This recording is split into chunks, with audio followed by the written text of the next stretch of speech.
lo del rock lo lleva escondido hasta México.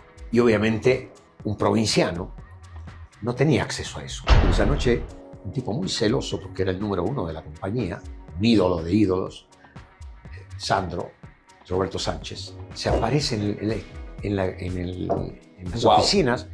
Era tan celoso que él quería saber a quién nuevo estaban grabando. ¿Cómo le hiciste para que ninguna adicción, ningún exceso te alejara del destino, te alejara del camino? Te acabo de decir una palabra sagrada en mi vida, la libertad. Y hoy, hasta ideológicamente, políticamente, religiosamente, me considero un liberal y si acaso libertario. Cuando me toca debutar en Siempre el Domingo, previo a eso, me tuve que sentar con el secretario de Gobernación porque le dijeron, va a debutar un tipo que presenta un álbum que se llama El Ángel del Rock. Y del gobierno dijeron, ¿cómo? Tráiganlo para acá. Nunca pretendí mandarle una indirecta al sistema tributario de aquí. Lo que hizo él fue sacar a su hijo y decirle a estos delincuentes del Estado en qué avión venía yo para que se sacaran el gusto. Nos unió la música y nos separó la parte humana. Lo separó el ego entonces. No el mío.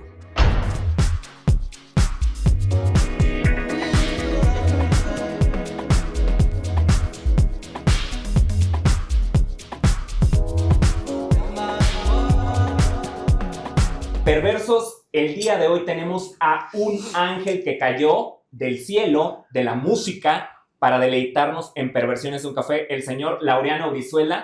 Gracias de verdad por acompañarnos este día en Perversiones de un Café para platicarnos un poco sobre el éxito detrás del ángel del rock. Primero me encanta el título, Perversiones de un Café. Okay. Hay algo pervertido por detrás de esta nube imaginaria que se le ha vendido a la gente de la palabra éxito, ¿no? Yo creo que eso es lo primero que me causa escozor a mí. Sí, obviamente es la manera de denominar a alguien que de pronto tiene un llegue a determinado núcleo social o a toda una sociedad por lo que hace, pero eso produce también una serie de cambios importantísimos psicológicos en quien percibe el éxito y no de la manera adecuada. Termina siendo pervertido porque la gente se confunde, pierde piso, claro. Piensa que se lo merece, cuando esto es una labor, ¿cuál es la labor de nuestra vida? La labor de nuestra vida es encontrar el camino, y si es un camino que está dictado por una tendencia espiritual tuya, eres sí un afortunado y eres un elegido, ¿no? Y cuando te digo, si el camino... Hay gente que tiene vocación matemática y bueno, se dedica a estudiar matemáticas, ¿no? Y se convierte en un gran matemático. Pero en materia de comunicación, en la cual podemos meter las expresiones artísticas, tú te encuentras con que hay gente que sí, que se inventa, y hay otra gente que lo trae natural, hay otra gente que es producida por un sistema, y resulta que después no dan la talla para sostener ese impacto sociocultural que producen, ¿no? Pero para no meternos en ramas muy intrincadas, bueno, mencionaste lo de esa palabrita del título de tu programa y me brincó porque no sé si me gusta la palabra éxito. Son logros personales y no lo tienes que ir repitiendo. O sea, tu labor de vida es esa. Y hay gente que se queda simplemente en eso, en el éxito inicial, y piensa que a partir de ahí todo corre fácil, no tienen que justificar absolutamente nada. Creo que el éxito sin talento es absurdo. Es una de las imposiciones de la nueva marketinería que tiene la sociedad, ¿no? Laureano, ahorita que platica esto, que no le gusta la palabra éxito, que escucho algo de humildad en estas palabras, o sea, un hombre aterrizado, pero cuando iniciaba su carrera, cuando de verdad tocó con esas canciones el corazón de miles de millones de personas, ¿no llegó a perder el piso? No. Nunca.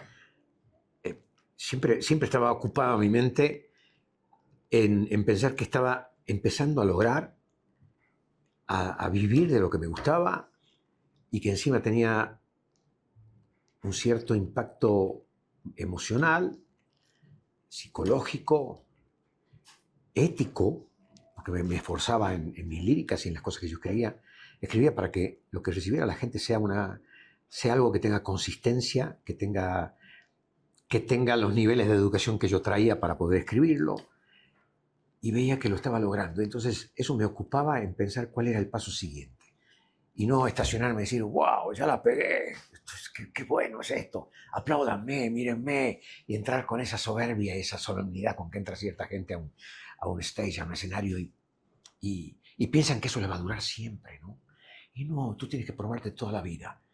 Y vuelvo al origen de esto. Hay diferentes tipos de impacto, pero el impacto logrado porque tú traes un destino previamente y posiblemente marcado, desde tu área espiritual. Yo creo que eso va a ser un camino de consecuencias y se va a ir repitiendo y siempre te va a movilizar para que no pienses en que el aplauso ha sido tan elocuente que te dices, oh, ahora ya estoy en la cima del Everest. No, es más, esta carrera, como todas las carreras que implican comunicación con la gente, son como aprender a surfear. Claro. La parte baja de la ola es la que te hace pensar y a ver cómo vuelves a elevarte, y cuando estás arriba de la ola lo importante es saber no caerte y que no te arrastre la ola, y sabes que de pronto ya viene otro valle más. Entonces le encuentras el gusto a ese vaivén natural que te da la vida y que te tiene que hacer sentir orgulloso, no por tu éxito, sino porque estás logrando que con el paso de los años tú sigas haciendo y sigas viviendo lo que te gusta hacer y lo que tú aprendiste a hacer. Claro. Y vuelvo a insistir siempre sobre diferentes formas de llegar a este impacto. Pero el que trae la condición espiritual desde el principio, yo creo que es un camino inacabable, ¿no? Wow. Esta forma de describir la vida de lo que ha sido su carrera artística, aparte un quehacer muy bonito como es componer y también escribir libros. Laureano, ¿recuerda el primer momento en el que dijo, quiero ser cantante, quiero componer canciones? Posiblemente hayan sido los momentos más íntimos de mi preadolescencia, cuando empezaba a escribir. Te empiezas a enamorar a los 11, 12, 13 años en tu barrio, en tu ciudad, y empiezas a escribir tus primeros poemitas así escondidos que no tienen nunca un destino final, porque te los guardas, te da hasta vergüenza mandárselos a quien es la motivadora, ¿no? O el motivador, no importa. Y entonces con la guitarra empiezas a ponerle música a eso. Y empiezan a hacer canciones, y siempre con la autocrítica feroz, ¿no? De no estar nunca satisfecho y pensar que has escrito tu obra maestra, sino corregirla y seguir escribiendo cosas. A mí me mandaron a estudiar piano desde los 6, 7 años. Sí, era un poquito antes de los 7 años. Y era tortuoso, porque mi dedo no me alcanzaba, ni odiaba el piano. El primer año lo odié. Y a partir del segundo año me enamoré del instrumento y de lo que te producía espiritualmente. Volvías pleno, volvías lleno. Y llegaba a mi casa y mis viejos, dos profesionales, mi papá era químico farmacéutico, tenía una farmacia y droguería, y mi madre era bioquímica. Y cuando digo droguería, era aquellas viejas botecas que todavía vas a ver en algunos lugares, que todavía tienen el buen tino de conservar esos potes gigantescos con todas las drogas. Claro. Y que después con morteros y con los libros maestros creaban las medicinas, hasta las aspirinas, y las envasaban en unos envases chiquititos que eran hechos con el material de las hostias, y que le ponían la tapita y los antibióticos se hacían, y yo veía cómo se hacía todo eso. Por eso se llamaban droguerías, porque el farmacéutico era prácticamente lo que hoy es la industria farmacológica. Claro. Él hacía las medicinas, ¿no? Y mi viejo me mandaron a estudiar piano, y ellos, ojo, no eran gente que se dedicara a la música. Mi papá tocaba la armónica y se emocionaba con el garage en mi casa. Nos juntábamos con un hermano mayor que yo tengo y amigos de la escuela y del colegio. Y tocábamos guitarra y cantábamos folclore. Yo cantaba folclore. Okay. Pero a escondida después me ingeniaba para que tenía un primo que recibía cosas de Estados Unidos y en encomiendas que demoraban 2 meses en llegar hasta allá. Claro. Y escuchaba todos los discos que llegaban. Y me enamoré. Bowie, Queen. No, mucho antes. Ok. No, mucho antes. Mucho antes. De hecho, el primer single de los Beatles que llegó, que no sé si fue el primero que editaron, era una canción. Ahí fue donde yo me deslumbré, porque nosotros cantábamos el folclore del norte de Argentina. Es un folclore que se canta a 4 voces. Entonces son corales. Se cantan zambas, baladas, vidalas. el origen es español, obviamente, pero bueno, tiene un toque muy, muy esencial el folclore norteño argentino y muy romántico. Me acuerdo, That Girl se llamaba la canción, y yo me deslumbré. O sea, estos ingleses con guitarras eléctricas y con una batería y un bajo eléctrico cantan a voces como cantamos nosotros el folclore acá. Y para mí era deslumbrante eso. Y obviamente también me llegaban cosas era la época del Presley, era la época de algunas cosas que ya tenían años, que era Bill Haley y los Cometas, y veía esas dinámicas. Y entonces te empiezas a integrar al mundo universal de la música, ¿no? Y yo peleaba un poco internamente porque decía, sí, yo canto folclore, y claro, me vestía de gaucho con un poncho colgado acá y cantábamos las canciones folclóricas del norte, pero al mismo tiempo en tu escondite oías todo lo que pasaba en el mundo y decía, yo algún día me tengo que ir de aquí, tengo que acercarme a donde se produce todo esto, a donde pasa todo esto. Y quién sabe, quizás hacer esto también. Me encantaba esa idea. Claro. Yo, bueno, a los 14, 15 años hice mis últimos exámenes de profesorado de piano, que al final, digo, nunca me convertí ni en profesor de piano, ni mucho menos, pero eso me hizo transitar hasta ese punto conociendo a los clásicos, que además yo me nutrí en mi casa, mi papá era un amante de los clásicos, y también oía música popular en español, por supuesto. Claro. Ya te voy a decir cuál, que era mexicana, y alguna música que ni los mexicanos conocen. Entonces, mi viejo volvía de su farmacia, su droguería, y mientras mi madre preparaba la comida, él sentaba en la sala y ponía discos de 78 revoluciones, eso de pasta negra, que tenía unos libracos gigantescos, y me decía, te voy a hacer escuchar algo de un nórdico, Grieg, el anillo de los nivelungos, por decirte, ¿no? Además de poner Mozart, Wagner, Bach, Chopin. Yo era un amante de Chopin. El romanticismo de Chopin siempre a mí me copó. Me parecía maravilloso lo que hacía Chopin. Schubert me parecía demasiado meloso, ¿no? Claro. Liszt igual. Igual. Pero Chopin tenía la agilidad del romanticismo que se movía. Que tenía... Pero esta melancolía también. Sí. ¿Se considera usted un hombre melancólico en ese sentido, por ejemplo? Porque a veces lo que uno escucha es porque te sientes identificado. La música fue una forma de expresar una melancolía natural que debo traer de cuna. Cuando tú eres un observador y desde chiquito tratas de explicar qué me está pasando, que yo veo el mundo de una manera diferente al que lo ven mis compañeros, ¿no? Y no porque te sientas demasiado especial, no, te lo veías diferente. Hay gente que trae mentalidad universal y hay gente que no la trae. Punto. Claro. Y eso es DNA, eso es cuna, ¿no? Y yo sentía que había algo mucho más allá que mi simple situación geográfica o geopolítica, ¿no? Deslumbrado por los misterios del cosmos, de la religión, esas contradicciones que te producía el tener que creer por creer, y cómo hacías para, en silencio y a solas, contestarte los interrogantes naturales existenciales que empezaban a crecer a medida que crecías, ¿no? Llegabas a la pubertad, a la adolescencia, con una serie de cambios hormonales y tratabas de entender el mundo, pero desde una óptica un poco más universal. Yo no me sentía... Por eso es que no lo pensé 2 veces el día que me fui de mi tierra.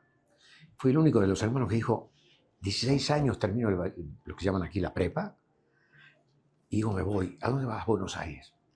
Wow, era como venirse, para darte un ejemplo geográfico, de Tijuana a México. Okay. Un cambio radical. 2000 kilómetros. Pero ya que, bueno, ya mi viejo me agenciaron que iba a parar en un apartamento con un montón de estudiantes de mi ciudad, salteños. Y yo llegué allá y me fui a vivir en una pensión, solo.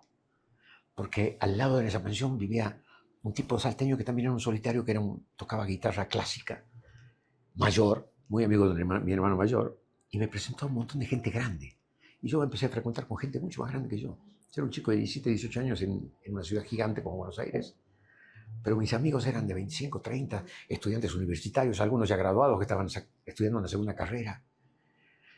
Y eso cambió mi vida. Y me fui alejando de ese norte argentino lleno de folclore.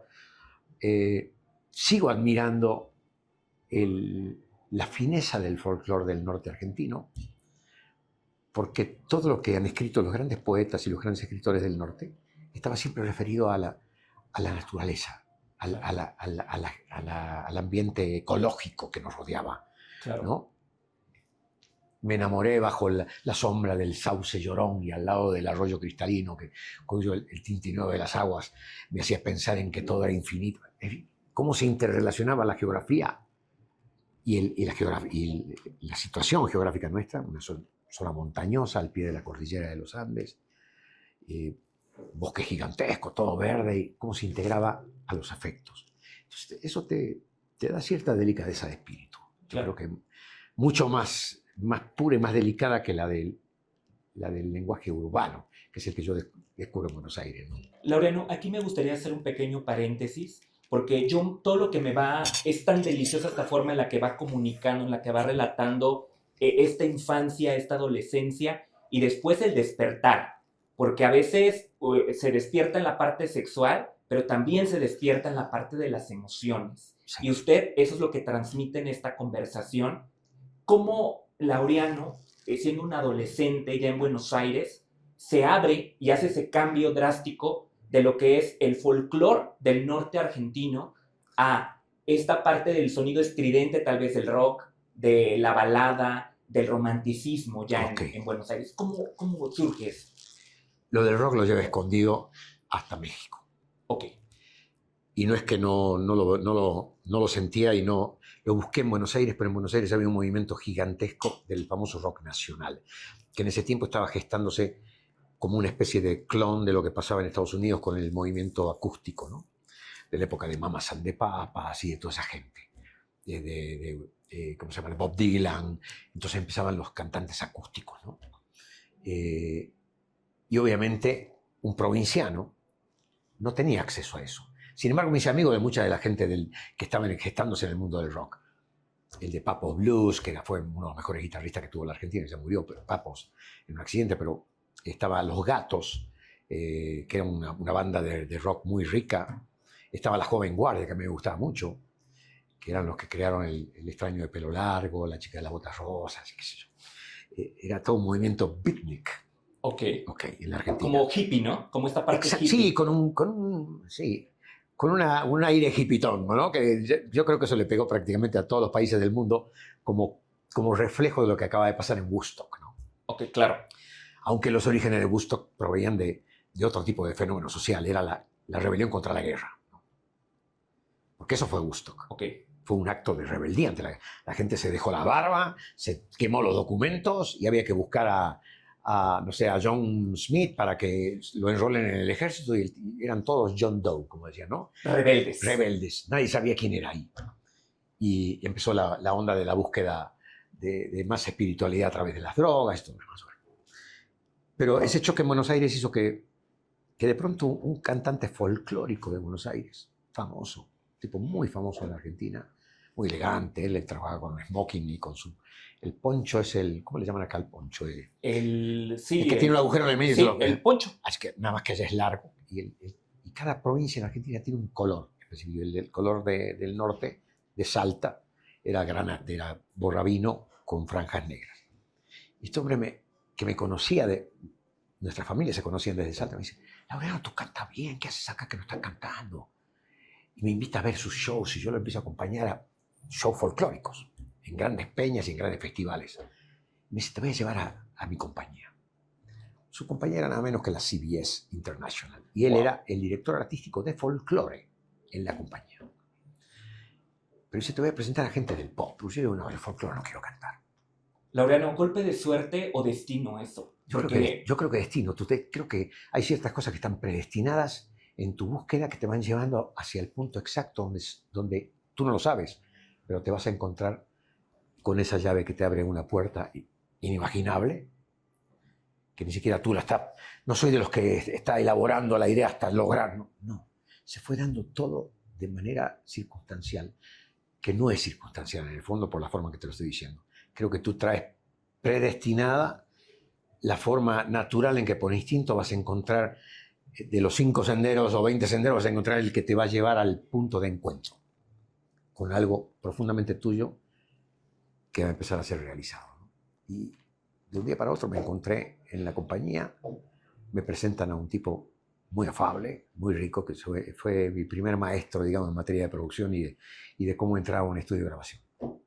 Él tenía un éxito muy grande. Él fue productor del famoso guitarrista Flaco Spinetta, ¿no? De Luis Alberto Spinetta, de un grupo que se llamaba La Industria Nacional, de otro chico que cantaba todas las canciones de Cat Stevens. Y de pronto me dice, vamos a buscar, tú tienes, por ser norteño, no hablas como los porteños, te comes las heces y un poco las R's, pareces de unas ciertas zonas de España. Entonces te vamos a buscar algo y me consiguen una canción.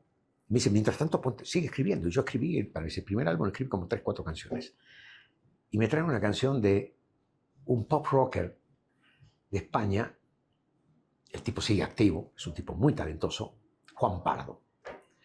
Juan Pardo en un momento dado inclusive hizo una cosa pop con el ex marido de Rocío Dúrcal. Era Juan y Junior. Un dueto muy famoso en España.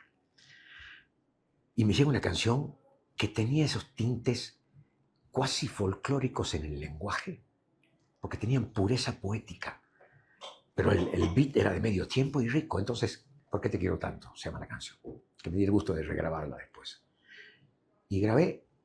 Mientras tanto, yo iba a la mañana a la Facultad de Derecho en la Universidad de Belgrano, una universidad privada. Y a la tarde, que eso sí la terminé, fueron 2 años nada más, es una carrera auxiliar de la psiquiatría que es musicoterapia. En la Universidad del Salvador, que es una universidad católica. Grabo la canción, mi emoción, porque yo lo que veía por televisión en blanco y negro, porque la televisión en Argentina llegó tarde, llegó por todos los problemas políticos y golpes de Estado y militares, que si yo llegó en el año 78 con el Mundial. Y esto sucedió en el año 73. Entonces,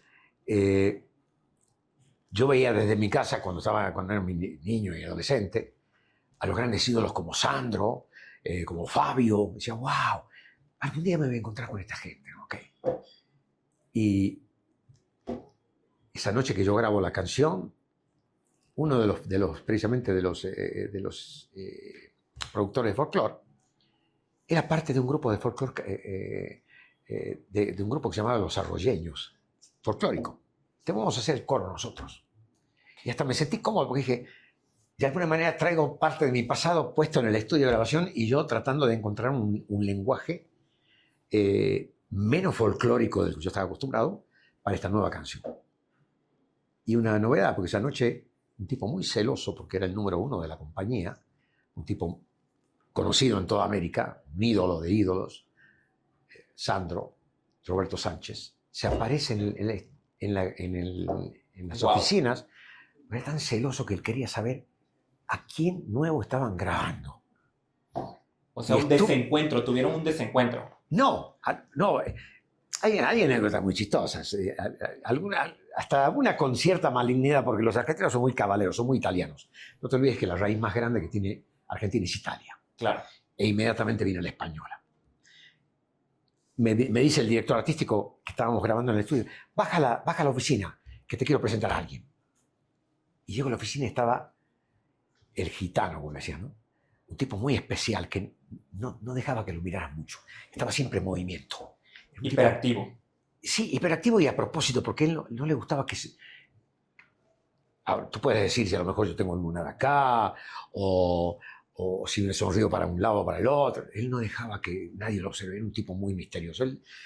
Son de los que siguieron con la vieja política de Presley de escondidos ante la gente. Se aparecían en los escenarios. Y de pronto yo lo tenía a esta distancia y me lo presenta y me dice, ¿cómo estás? Así que vas a grabar, viejo. A ver, ¿qué más? Quiero escuchar lo que vas a hacer. Y saca... Él andaba siempre con una botella de etiqueta negra y con sus cigarrillos Downhill. Estos ingleses. Fumaba y chupaba como un descosido el tío. Nos convido y yo, no, yo no fumo, no. Bueno, estaba mi productor, estaba el director artístico, estaba él y yo. Y el director dice, no, yo no fumo. Y dice, dale, échate uno, si no pasa nada. Y yo digo, bueno, no le voy a decir que no a Sandro. Y lo veo que saca su encendedor Downhill. Wow. Esos cuadrados de oro macizo, sí. No, que ya no se usan, pero son objetos de colección. Extravagante en todos los sentidos. ¡Plac! Le prende a mi productor. Gracias. Y se prende él, y sin apagar la llama, me lo pone a mí. Y veo que mi productor le dice, gitano, me le estás tirando toda la mala leche a mi artista, no jodas. Esto viene de la guerra, de la famosa cábala de que las trincheras alemanas, cuando entran los aliados y empiezan a combatir con los alemanes, de noche era como una especie de relax, de descanso, aparentemente. Pero los alemanes, los francotiradores, estaban expectantes porque sabían que los aliados fumaban como descosidos. Entonces, con larga vista se estaban viendo que en medio del barro y ahí prendían un cigarro, prendían el otro y estaban esperando el tercero para disparar. Wow. O sea, esa imagen viene de la guerra, es maravillosa si la puedes ver. Sí, esa analogía es increíble. Pero eso quedó como una especie de cábala italiana. Nunca le des la tercera llama a alguien porque es como sentenciarlo, porque le va a venir el disparo, ¿no? Uy, no, perdón, apagó y me lo prendió de vuelta, ¿no? Pero todavía conservo esa anécdota porque es muy chistosa. Allá conocemos eso de pasar por debajo de una escalera o el gato negro que te sale de la izquierda para la derecha, etc. ¿no? Esas cosas son muy itálicas, muy sicilianas. Y nosotros tenemos una colonia italiana, prácticamente la mitad del país es italiano. Hay mucha descendencia italiana y muchas costumbres además. Te conté esa anécdota, porque bueno, a partir de esa noche salió ese single y en menos de 3 meses hay una cifra que no me la olvido nunca y que no la supe hace muy poco, que volví en un día en Buenos Aires, me encontré en el restaurante con el que fue el director artístico general de la CBS en toda América y era el que estaba esa noche conmigo, con Sandro y con mi productor. Que me dice, Laureano, ¿cómo te va? Oye, ¿te acordás cuando vendimos en menos de 3 meses 596.000 copias? Wow. Yo dije, esa cifra no la tenía. Y la digo porque después ni los del rock nacional, cuando pegaron durísimo y en toda América vendieron esas cifras así de impacto. Y ese fue el comienzo de toda una historia que nunca se echó para atrás, porque me definió, me propulsó a que en un momento dado yo de duras penas ya empecé a hacer entrevistas, presentaciones, terminé mi primer disco, el segundo disco salió en muchos lugares de Latinoamérica, ganó un festival internacional del disco en Puerto Rico, me llevó esto hasta Nueva York, el único país donde no pude trabajar fue México. Hasta que aparecí en el 85. Claro. ¿Ok? Ya después de 6 años de no cantar, porque cuando gano ese festival en Puerto Rico, yo trabajaba muchísimo en Sudamérica, me sale la oferta de un productor y ella me dice, quiero que vengas, Laureano, si me aceptas la oferta, te mando un contrato de mi oficina. Él manejaba prácticamente a todos los artistas de la isla, artistas muy talentosos. Chucho Avellanet, Nidia Caro, Cheo Feliciano, Ednita Nazario, en fin, gente muy talentosa. Laureano, ¿cuántos años tenías cuando ya te llegaban este tipo de propuestas? Nunca vi. Si me lo preguntas, me tenés que hacer cálculos horrorosos. O sea, eras muy joven. Nunca hice un estudio de mi evolución tanto física, humana como artística en base a edades. A mí la edad, eso como que es un principio que lo establecí desde hace muchos años. Yo no soy mi edad, soy mi energía, punto. Entonces, claro. te puedo hablar de qué años eran, pero cuando lo tengo que remitir a qué... Sí, te puedo dar un cálculo aproximado, pero si no tendría que empezar a hacer cuentas. Yo lo digo no por la edad, no, ya lo sino sé. lo digo porque hay muchos chavitos que se engolosinan con el éxito, con el dinero principalmente, y pierden el piso. O sea, porque cuando empiezas a ser famoso, le pasó a Elvis, le pasaron a estas grandes estrellas, y no solo con la fama, también vienen las adicciones. Le está pasando a mucha gente actualmente. ¿Cómo lo hiciste para mantenerte en tu centro? O sea, para no perder ese piso, era la familia, era un amor, era el amor al arte que tenías. O sea, ¿cómo le hiciste para que ninguna adicción, ningún exceso te alejara del destino, te alejara del camino? Posiblemente porque se lo tengo que agradecer a mis viejos, que me inclinaron hacia la música. Y como te decía hace rato, volví a mi casa y mi papá estaba poniendo su música clásica y yo me acostaba en una alfombra que había ahí en la sala y oía todo lo que él ponía. Y no confligía con lo que yo después a solas, en un tocadisco de esos cuadraditos, me acuerdo hasta la marca Winco, me conseguía de ese primo los singles, me los prestaba, no me los rayes, no, con mucho cuidado, y escuchaba y no confligía. Era como que una correlación escuchar los clásicos, escuchar folclore, cantar folclore en mi casa o en festivales, porque además nos movíamos mucho con los chicos del colegio. y al mismo tiempo escuchar lo que yo decía, alguna vez yo voy a cantar esto, alguna vez quiero cantar esto. Y descubría diferentes perfiles de música. Me enamoré de ciertas cosas del country americano, cuando el country americano en Argentina era desconocidísimo. Y aparecían gente como los principios de un Kenny Rogers, mucho antes de ser famoso, Bobby Binton. Decía, wow, qué rico es esto, pero después decía, pero esto no tiene la fuerza de esto que me llegó de este grupo inglés, los Beatles, y después me llegaba cosas de Roy Orbison, decía, este tipo canta con el vibrato que a mí me gusta, pues yo lo tengo, cosa que los porteños como que decían, este vibratea, este es cantador de folclore, ¿no? Y yo decía, y ellos no, si tú haces un análisis del rock nacional argentino, son todas voces planas. Claro. Y se impuso toda una modalidad de inflexiones vocales como la de Charly García, por citarlo. Todos cantan así. Es más, a veces no les importa si afinan o no afinan. Hasta Vicentico, todos ellos cantan. Todos son planos, punto. Claro. Y dicen, no, el rock se canta, será el rock nacional de Buenos Aires. Porque la gente que yo admiré toda mi vida tenía unos vibratos preciosos. Pero, Laureano, ¿a ti por qué te gustaba ese rock inglés? O sea, esa sonoridad que tiene la música anglosajona. Porque tenía similitud con lo que yo hacía en el folclore cuando era chico. Okay. Me sentía que había un puente de comunicación con lo que ellos hacían en otra dimensión musical completamente diferente. Claro. Vibrateaban. Robert Orbison tiene un vibrato precioso. Y yo vibrateo. Y lo controlo el vibrato. Y también podría cantar como los porteños, poner la voz plana, pero me parecía muy aburrido. Entonces nunca encontré la llave para meterme en ese grupo que después se convirtió en el famoso rock nacional argentino. Entonces aproveché la salida de Argentina en un momento en que los de la CBS me dijeron, hasta tuve un pequeño litigio con ellos, ¿cómo vas a dejar la compañía si eres exitoso, viejo? ¿Cómo la vas a dejar? Quiero rescindir. Me quería ir libre.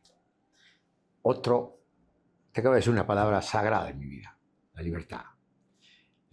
Y hoy, hasta ideológicamente, políticamente, religiosamente, me considero un liberal y, si acaso, libertario. Wow. Creo en la libertad absoluta del hombre.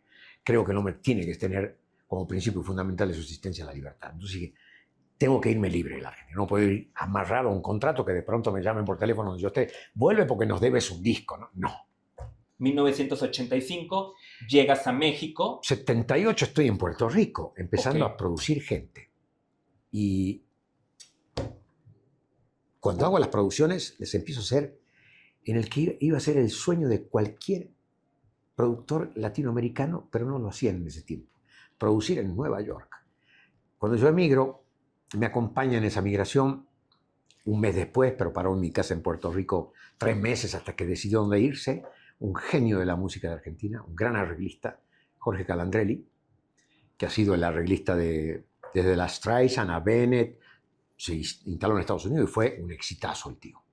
Ganador de un montón de Grammys, colaboró con Spielberg y con Quincy Jones en varias de sus películas, una de ellas fue Oscar. Claro. Y ese tipo decidió ir a picar piedras a Nueva York, con el antecedente que él tenía de escribir excelentes arreglos. Y con Jorge Calandrelli empezamos a hacer grabaciones, empezamos a producir artistas de la isla. O sea, Etnita Nazario ahí. Entre ellas Etnita, que fue el proyecto que más le interesó a una compañía nacional mexicana. Claro. No la traje ni a la CBS, que ya no era así, justo estaba el tránsito de la CBS para convertirse en Sony. Porque CBS naturalmente era americana, pero esa división se vendió a los japoneses. Okay. Y es interesante esto porque muchos renunciaron, porque decían, por ejemplo, muchos músicos geniales de Inglaterra dijeron, ¿cómo un japonés va a venir a decirme qué repertorio voy a cantar yo en inglés? No. Entonces, la Sony se establece y se borra la CBS. Pero bueno, ¿a qué voy? Yo voy a elegir, no, ni la Sony, ni voy a elegir BMG. Ojo, a la BMG le di un disco de la Nazario, precioso, grabado en Nueva York, que no lo trabajaron nunca bien en México. Y dije, ¿quién es el mero mero en México? Un tipo que se llama Nacho Morales, dueño de una compañía pequeña mexicana, que era el mejor hacedor de artistas de aquí. Nacho descubrió a Chico Che, Rigo Tobar, los Bukis, los Yonix, los Temerarios, los Tigres del Norte. O sea, en lo regional. Y después, justo yo llego a su oficina cuando él estaba empezando a asociarse con la única televisora que había aquí, que era Televisa. Televisa quería un departamento de música y dijo, ok, nadie mejor que una compañía mexicana, y se asociaron. Entonces empezó a grabar pop, que obviamente Nacho me lo decía, me están haciendo hacer grabar cada cosa en Televisa, pero se las tengo que grabar porque cualquier actriz quiere cantar, cualquier actor quiere cantar. A ver, yo lo que descubrí es gente talentosa que está produciendo fortunas en ventas de discos. No te voy a dar nombre, bueno, todas las actrices de telenovela querían tener un disco y se les daba el gusto, ¿no? Entonces hablo con Nacho y le digo que tengo un proyecto chulísimo y que yo sé que en México hay una líder en las cantantes femeninas, y era la D'Alessio. Bueno, estaba la D'Alessio, estaba Dulce, que competían a ver quién llenaba más palenques y qué sé yo. Pero la D'Alessio grababa puras canciones de Argentina. Lo que componían varios amigos míos, autores, que le grababan a la Jurado, que le escribían cosas a la Jurado, a la Pantoja, pero este tipo que tenía a Lupita, mira lo que es éxito. Y él también le escribían a Valeria Lynch de Argentina. Canciones dramáticas, de cortarse las venas, de que el hombre no sirve para nada, que no sirves en la cama, que te...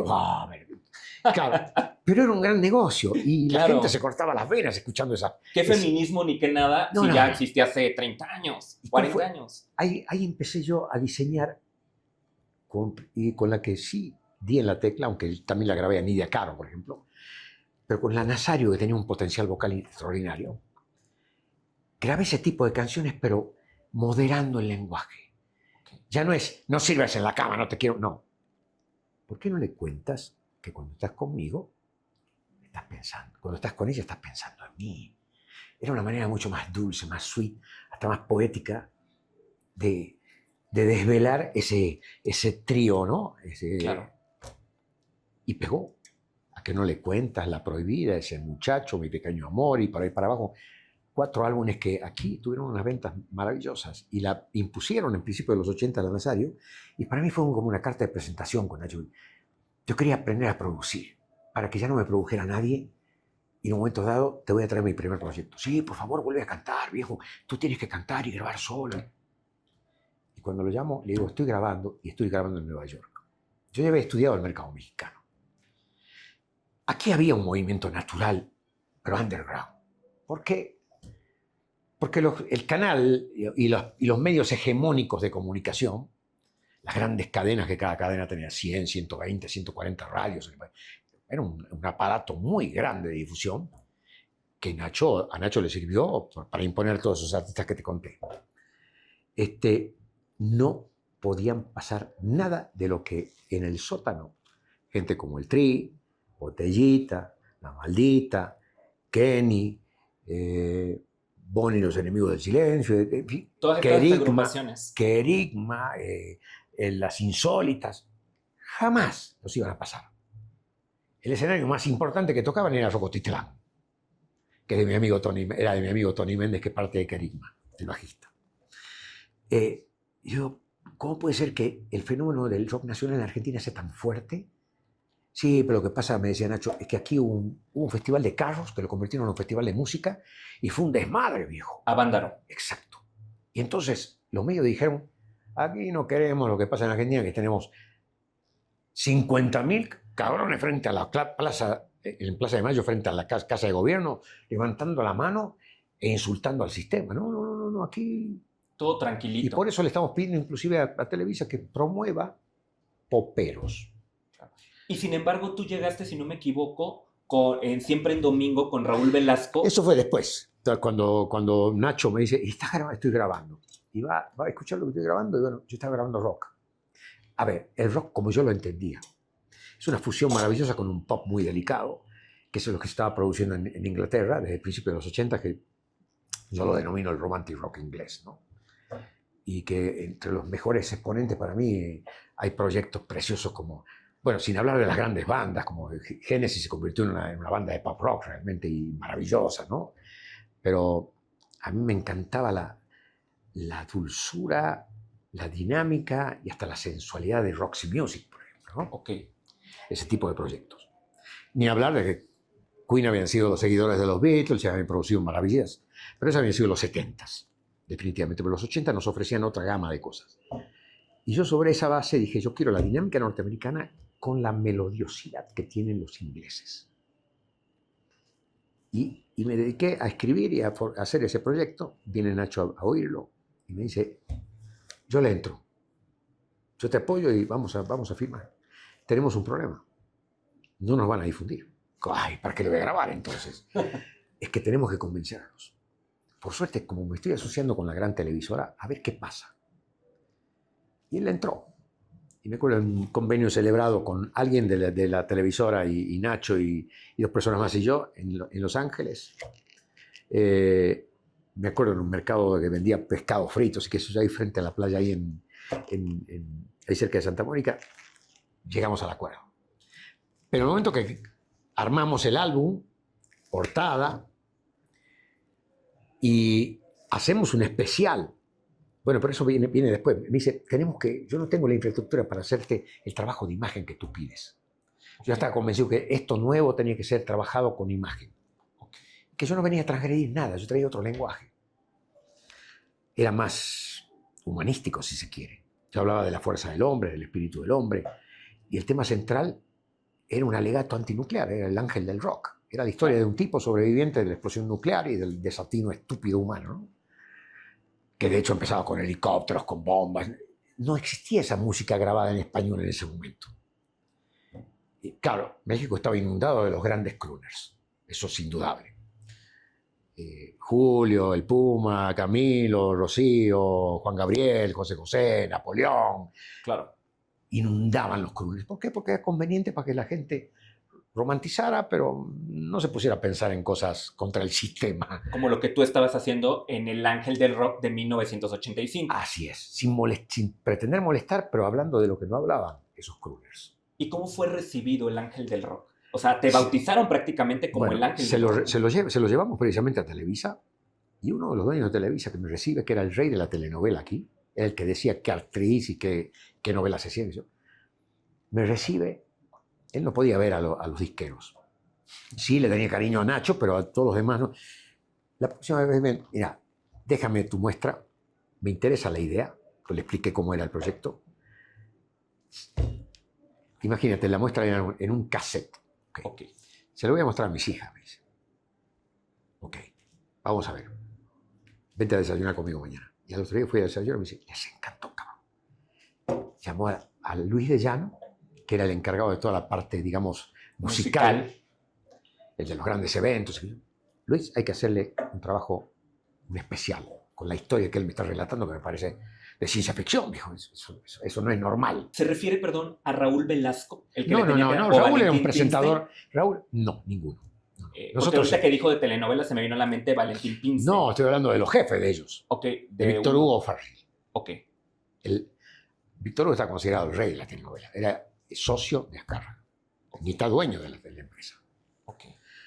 Y él se encantó. Dijo, eso sí, métete en San Ángel. No quiero ver a lo de la disquera. No. Me traen no te voy a decir los nombres. Me trajeron un montón de proyectos. Y yo aquí lo único que me animé a producir música ha sido mi favorito. Estamos preparando un proyecto que se llama Timbiriche. Y yo ahí le metí un aguijoncito. ¿Ves? Te piden pop, te piden cosas light, te piden bubblegum, ¿verdad? Así funciona México. Hay que darle lo que al gobierno también les gusta. Él le armaba videoclips al proyecto naciente que era Timbiriche en ese momento, a Bosé y a Mecano. No tenía otra preferencia. Y de pronto entro yo en cuarto lugar ahí, como el proyecto de él. Y recibí ese apoyo, me dijo, y vas a debutar en Siempre Domingo. Cuando me toca debutar en Siempre Domingo, previo a eso, me tuve que sentar con el secretario de Gobernación, porque le dijeron, va a debutar un tipo que presenta un álbum que se llama El Ángel del Rock. Y del gobierno me dijeron, ¿cómo? Tráiganlo para acá. ¿En serio? Me senté en Gobernación, en el viejo edificio ese que tenía unas banquetas altísimas, uno gris, que está, creo que era por cerca de Lecumberri, una cosa así, ¿no? Estoy tratando de ubicarme, porque yo no soy tan conocedor del DF. Y me senté con él, el tipo trajo un tocadisco, un señor de unos bigotes así, le pusieron el disco y empezó corte por corte a poner pedacitos, claro. Desde el primero que pone, fuerte, mi rebeldía es tan fuerte, es como un soplo caliente, siempre apretando los dientes y no hay control y lucho por mi propia suerte, por mis principios de vida y como soy una piedra y una flor. Pues no molesta esto, ¿no? Y de hecho me dijo eso, escuchó varios cortes. No llegó el ángel del rock porque se empezaba con bombas, helicópteros, ametralladoras. Y me dijo, señor Brizuela, le deseo mucha suerte este domingo, como dándome permiso. Muy bonita su música, no molesta. Ok. Tal cual. Dije, joder, me vine desde el otro extremo del continente para que alguien me ponga un marco de censura y yo esté cruzando los dedos para que me dé permiso para trabajar. O sea, estamos locos, pero bueno, así las cosas. Y debuté ante una audiencia de como de 60.000 gentes Wow. en Villahermosa. Calor de joderse, ¿eh? Pero... Y fui cierre de programa. Venía con todo el impulso del jefe de este señor de los domingos. Y obviamente me dieron el lugar y me presenté ahí con una banda ya armada porque era parte de mi requisito de contrato. Yo ya había estudiado cómo tenía que ser lo mío para poder meter un género que no le estaban dando permiso para que entrara, por lo menos en los medios masivos. Kerigma. Kerigma fue mi banda. Unos tipazos, ¿no? Ellos aprendieron todas las canciones. De hecho, presentamos el álbum en una discoteca del sur. Jubilé, pues Jubilé. Con rayos láser y todo lo demás. Y bueno, muy rico todo. Y a partir de ahí toda esa historia. Salió, el álbum pegó, empezó a pegar muy fuerte en Monterrey. Los regiomontanos como que de alguna manera están más pegados a Estados Unidos y son medio gringófilos. Tienen un poco la mente más abierta. Exacto, sí.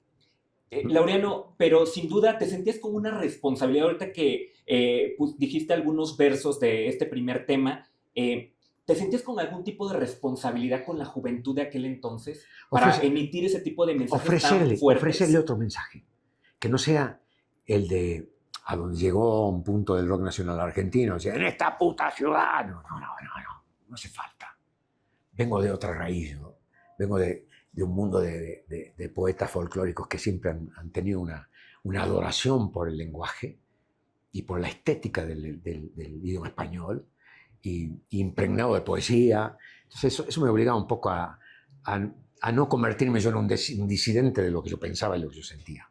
Claro. Por eso decía desde el principio de la conversación, que a lo mejor mucha gente que nos escuchó dice, ¿y este por dónde va, no? Que tú sigues un camino que espiritualmente tu interior te va dictando. No sé si creo en la palabra destino, pero sí, eso te marca un destino de caminos. Y aparte dicen también que infancia es destino.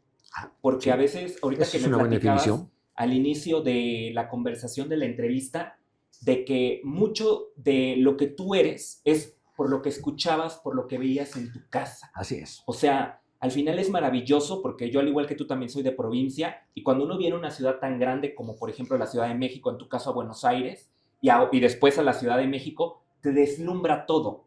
Pero cuando tienes cimientos y esta sensibilidad y sin duda el genio que posees, eso no te permite irte hacia algo que no eres tú.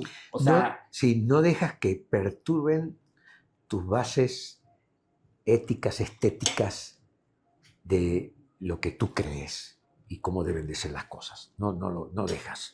Sí, admiro cierto lenguaje urbano que se desarrolló a lo largo de una década y 2 décadas en Buenos Aires hasta que explotó el rock nacional, porque hay escritores que han hecho cosas muy valiosas, que hoy veo que como ellos crecieron en una época de conflicto social, y eso como que acelera tu necesidad de escribir y de expresarte. Hoy están en una zona de confort y están escribiendo pavadas, tonterías, esos mismos autores. claro. Pero supieron escribir cosas muy valiosas. Y ojo, y asimilaron hasta gente del folclore que escribía cosas muy valiosas. León Gieco, que está considerado parte del rock nacional, no es del rock nacional, es folclórico. Víctor Heredia también es folclórico. El mismo Lerner es un baladista urbano, pero está integrado al mundo del rock nacional, ¿no? Bueno, y Charly García, que fue el disidente, ¿no? Que él hacía estudios sociales bastante interesantes y agudos. Sí. Pero lo mío corría hacia otro rumbo de estética. Yo siempre creí, yo soy un amante de los clásicos españoles y no me puedo salir de ese camino. Por eso, y esto no es peyorativo de de creencias, ideología, no me vengan con cambios idiomáticos, no los acepto. Ya estoy bastante grande como para decir, este idioma me acompañó toda la vida, es maravilloso y no me lo cambien ni una coma, por favor. ¿Okay? Ni una coma. Laureano, y por ejemplo, ¿cuánto tiempo duró el éxito aquí en México? O sea, antes de esta situación tan fuerte que experimentaste a finales de los 80, cuando desgraciadamente tuviste que pasar 6 meses y no recuerdo cuántos meses, perdón, 6 meses. 5 meses fueron. 5 meses en la cárcel. O bueno, sea, era el momento más agudo de mi trabajo y de mi impacto musical y social en México. Y me atrevo a decir social, porque, diablos, 4 décadas después, hay gente que va a escuchar mis canciones a los conciertos. Eso quiere decir que tu impacto era real, era honesto, era noble, era leal de parte del público, igual que yo, donde sé que se presenta un referente como el que tengo, porque es el que hace el tipo de show que yo hago en español, que vendría a ser un Rod Stewart, por ejemplo, ¿no? Que es él capitanea un grupo, una banda, y al frente, y él lleva la energía del grupo, y somos todos una bola de energía, ¿no? Yo, donde sé que va a trabajar este hombre, voy y lo veo, por supuesto. Esa gente, y después de 4 o 5 décadas, entonces, toda esa gente que te acompaña, veo que se ha quedado afirmada en la absoluta certeza de que a mí me tendieron una trampa, cortaron un flujo que venía maravilloso. Posiblemente las pretensiones de estos delincuentes del Estado era cortármelo de cuajo y no pudieron. Me sometí a juicios malvados, la palabra de tu programa, ¿no? Perversos. La perversidad absoluta. Cuando tú usas el poder del Estado con la perversidad para atacar y destrozar a alguien, yo no entiendo. Yo era el más visible, era de los que más trabajaba y yo no sé si casualmente se dio que en uno de los álbumes que yo acababa de sacar, cuando me sucedió esto, yo cantaba una canción de Lerner, que yo lo grabé a Lerner y yo favorecí que llegara en el 87, 2 años después del Ángel del Rock, empezar este fenómeno que una refresquera con la BMG crearon esto de rock en tu idioma. Por eso te lo aclaro, porque mucha gente me dice, pero usted no está en los especiales. Yo soy previo al rock en tu idioma. Yo me di el gusto de abrir esa puerta de confiabilidad en los medios y llevar a ese underground a la gran pantalla. Claro. Pionero en eso. Sí. Pero bueno, cuando hablo de perversidad, yo acababa de grabar una canción que decía: tengo ganas de estar bien sin que nadie lo interprete y sentarme en el andén de algún cohete o algún tren. Tengo ganas de estar bien. Y la letra decía: tengo ganas de crecer y ver crecer a los míos y que se acabe la violencia. Tengo ganas que se acaben los impuestos. Tengo ganas de que me dejen de joder. Wow. Eso decía la canción. Era una indirecta muy directa, Laureano. Nunca pretendí mandarle una indirecta al sistema tributario de aquí, porque yo de alguna manera tributaba en Estados Unidos, tenía un responsable ante el gobierno, que ese se escapó, que era el hijo de Velasco, y me dejó a mí expuesto. Embarcado. Y me usaron de chivo expiatorio. Coincidió eso, ¿no? Pero bueno, qué sé yo, ¿no? Yo creo que eligieron al blanco más perfecto porque era el más indefenso. Imagínate tú, en tu labor como periodista, y te encuentras en un estado ajeno, a donde no les gustó la forma en que tú hablas y te tiran todo el aparato estatal encima. ¿Quieres un estado más grande de indefensión de un extranjero en un país a donde no sabes qué está pasando y el Estado con el ánimo de aplastarte? Eso es perverso. Laureano, ¿cómo te detienen? O sea, ¿qué pasó ahí?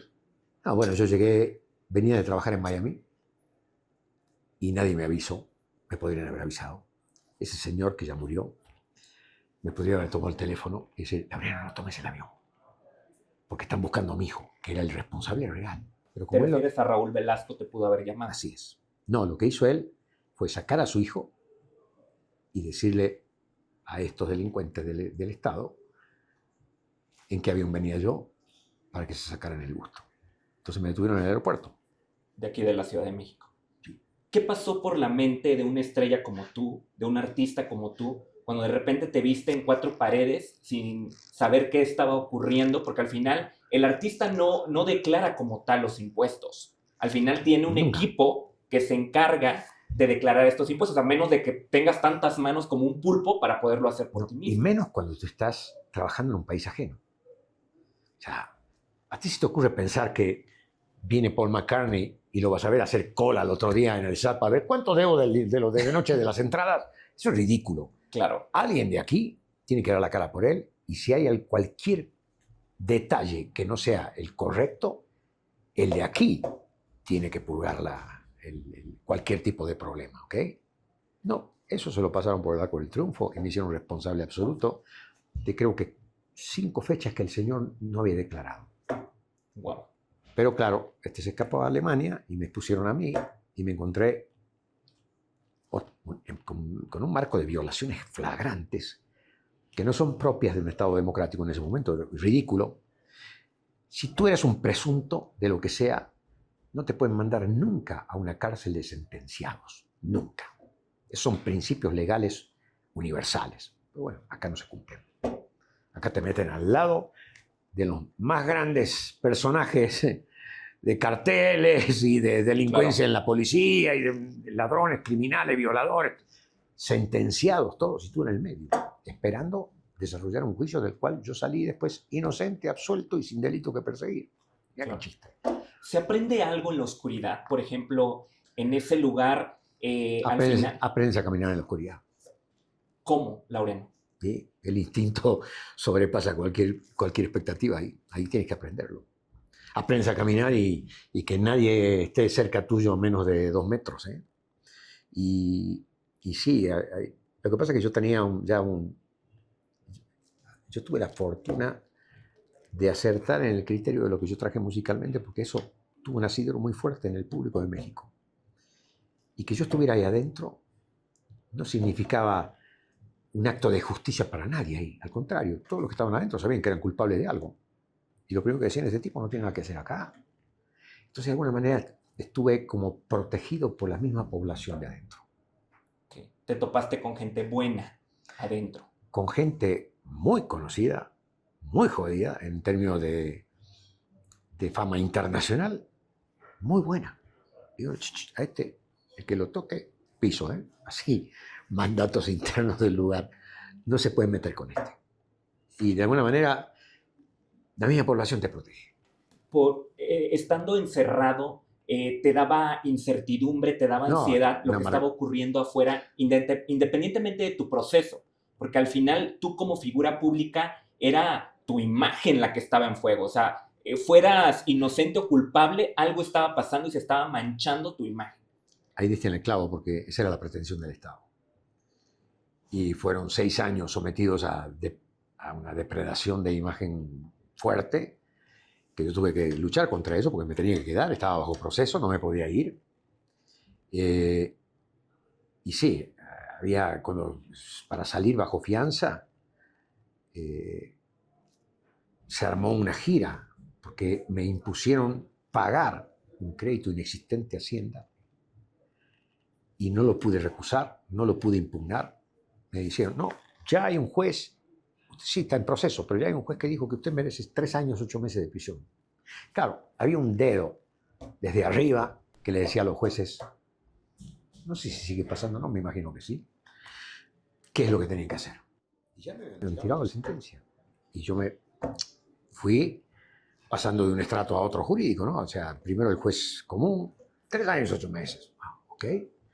Inmediatamente pasas al juez unitario, ratifico 3 años, 8 meses. ¿Cómo?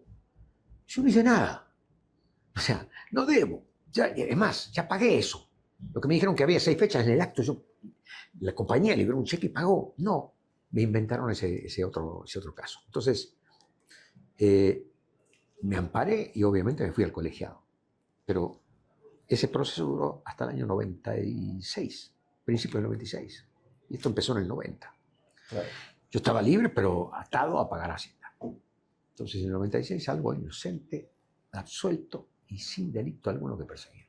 Entonces, bueno, después vino lo que vino, que es reclamé a Hacienda, 9 años de juicio contra Hacienda.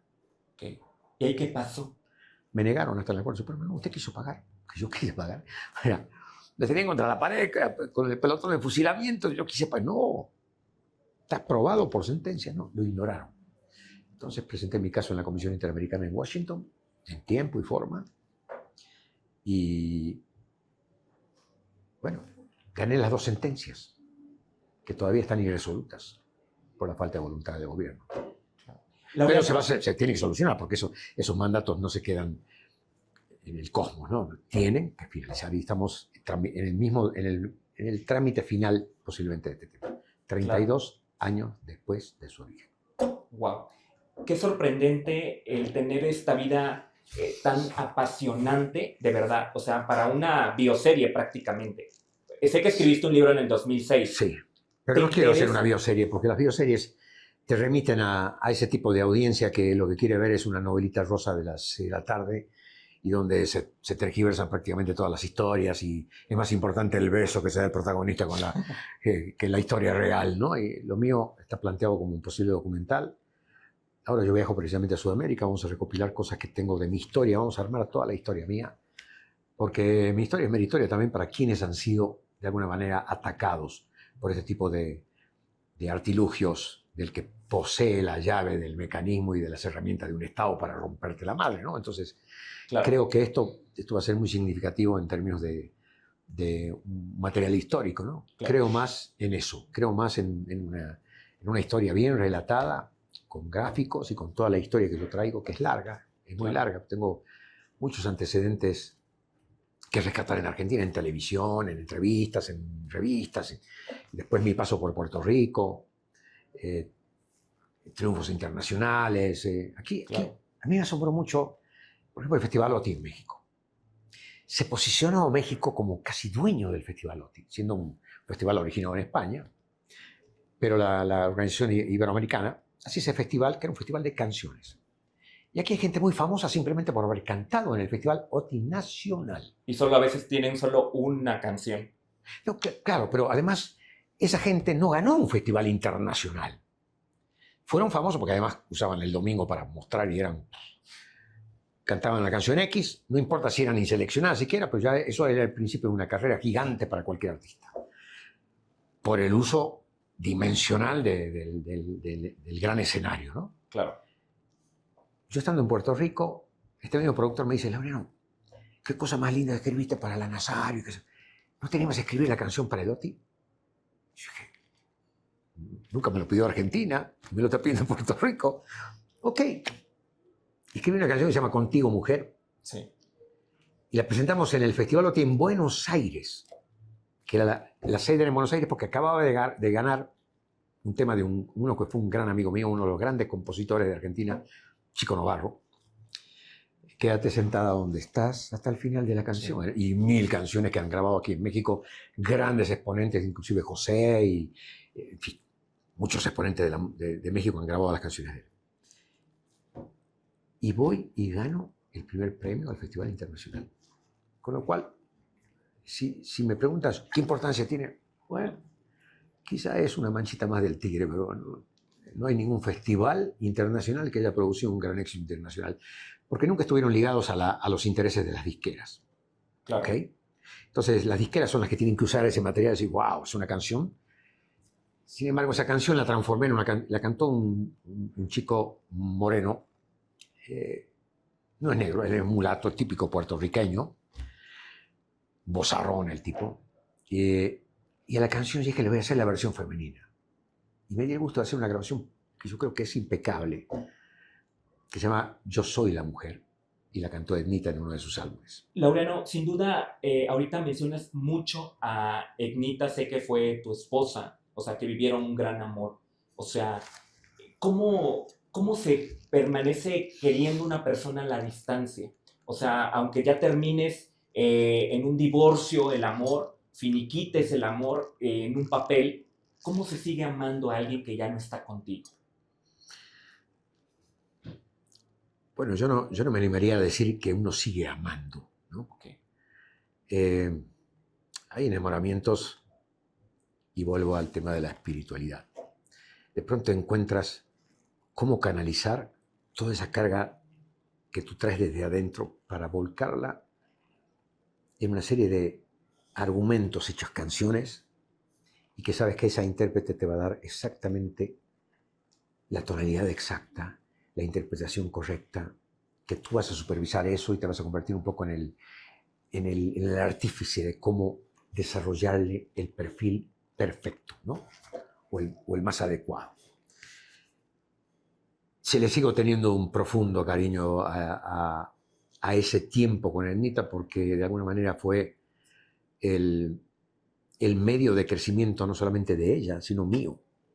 Ahí fue donde yo realmente llegué a la conclusión de que ya sé cómo entrar a los mejores estudios del mundo, en Nueva York, en Los Ángeles, y grabar con los mejores músicos del mundo, y cómo lograr el producto que te habías imaginado como un producto final y que lo logras, ¿no? Y que el artífice de alguna manera vocal había sido la cantante, ¿no? Entonces, nos unió la música y nos separó la parte humana, posiblemente. Claro. Había un momento en que yo quería crecer y era o someterme a seguir siendo un creador para ella o volcar mi creatividad en la nueva etapa de mi vida. Más diferentes situaciones de personalidad que se dieron. Lo separó el ego entonces. No el mío. El de ella. Posiblemente más el de ella que... Lo mío era una necesidad espiritual intensa. Ahora me toca a mí, ¿no? Y dije, no, pero que no me puede dejar, tenía que seguir haciéndome los hijos. No. Ella no te veía como mi pareja, sino como más bien el instrumento o el puente para que ella pudiera. Era el que le había dado, claro, le había enmarcado todo el potencial y se sintió con la seguridad. Era un artista muy, muy importante en la isla, pero no salía de la isla. Y cuando yo fui a ver sus shows, y fui de la mano de este productor, Paquito Cordero, un tipo muy importante en la isla. Y decía, wow, este tipo tiene un potencial impresionante, vocal, canta en 2, 3 idiomas, baila, canta. Las artistas puertorriqueñas siempre han tenido la ductilidad de manejar el escenario de una manera muy, muy a la americana, al tipo de cabaret americano, ¿no? Claro. A lo mejor no la tienes en tu mente, pero en un tiempo en Vegas, ir a ver a Anne Margaret. No la tengo en la mente. Fue la pareja de Presley, hasta en películas. Pero era una tipa que cantaba maravilloso, que bailaba, que cantaba en 5 idiomas, que metía 20 bailarines en escena, orquestas gigantescas. Ese era el tipo de personaje que yo veía en las artistas de la isla. Claro. Y esta tipa tiene un potencial inmenso y voy a trabajar sobre eso. Era como que te den la mejor madera del mundo para que tú puedas esculpir, ¿no? Wow, qué bonita forma de describirlo. Hoy, ¿qué significado tiene para usted, para ti, más bien, perdón, el amor de pareja hoy?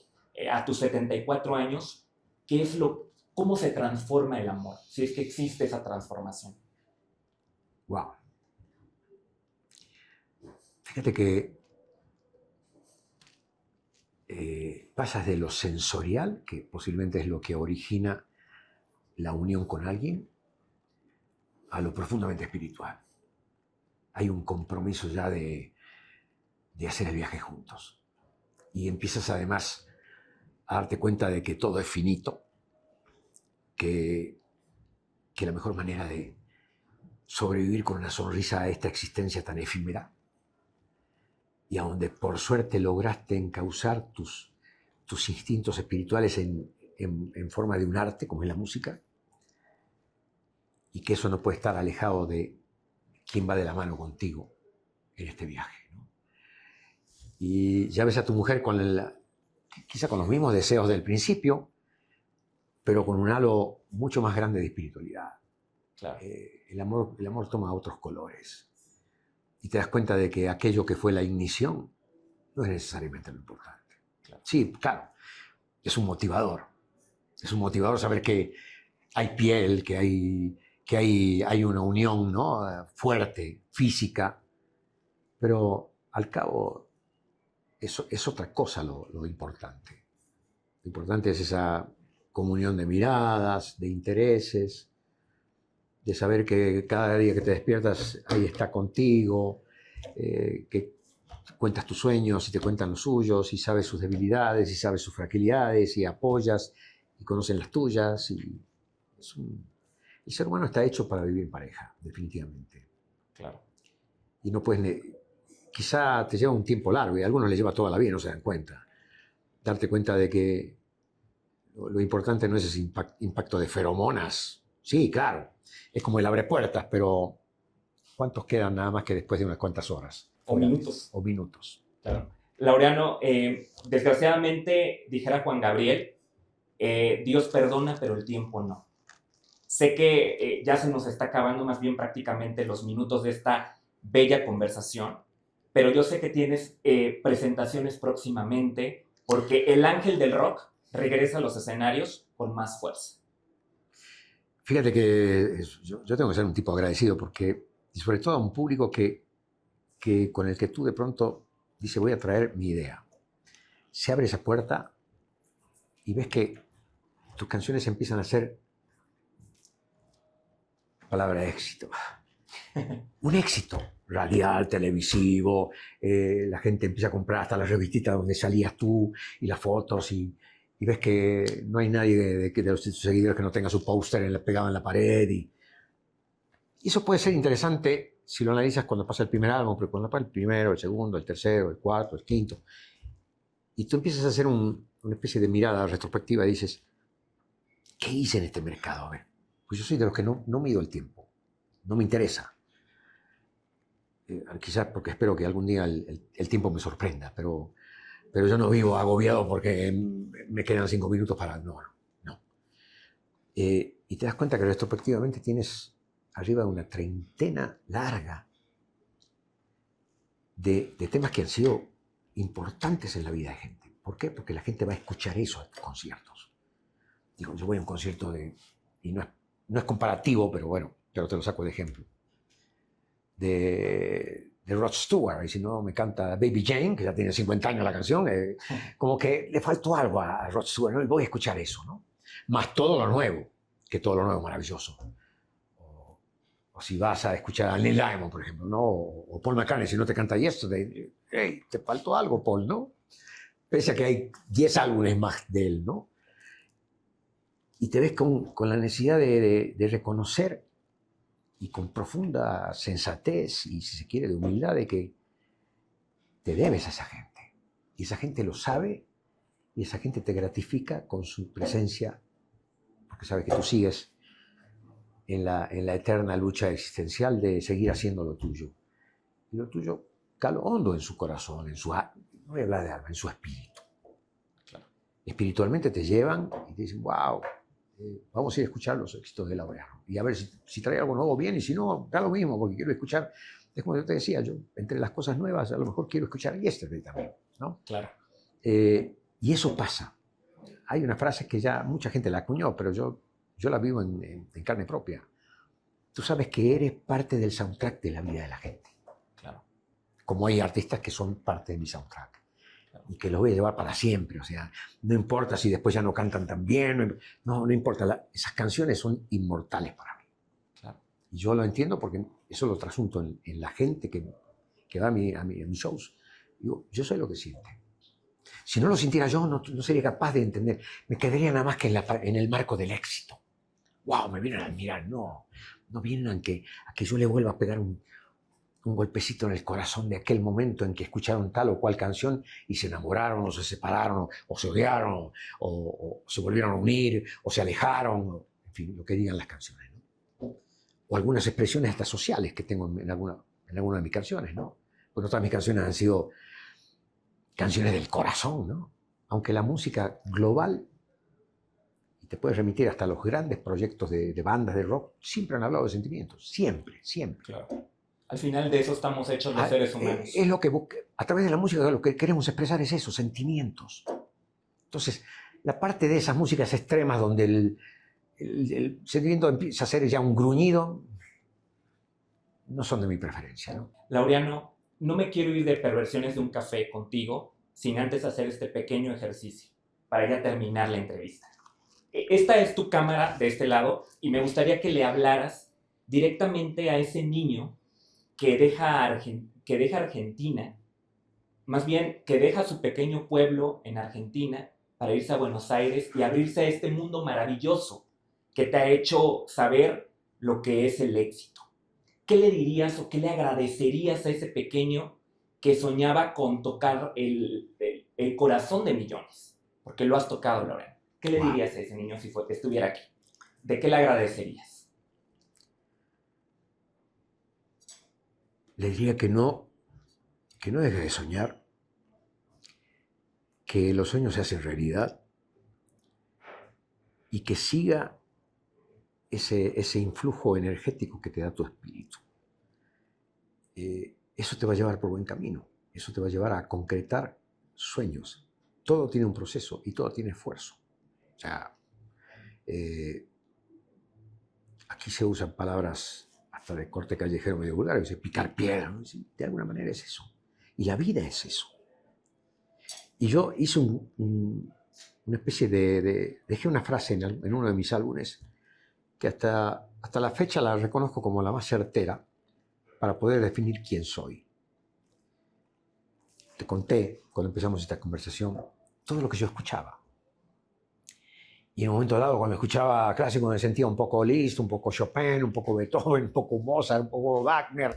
Y cuando escuchaba los Beatles me sentía un poco Lennon y un poco McCartney. Y cuando escuchaba a Bobby Vinton me sentía en el country americano. Y cuando escuchaba a Johnny Mathis decía, wow, también quisiera ser un crooner de esos maravillosos que hoy tiene 89 años y está cantando y está de gira. O Tony Bennett. Y de pronto tienes que concretar en una frase ¿qué hiciste? ¿Qué lograste? ¿Quién eres al cabo de todo este tiempo?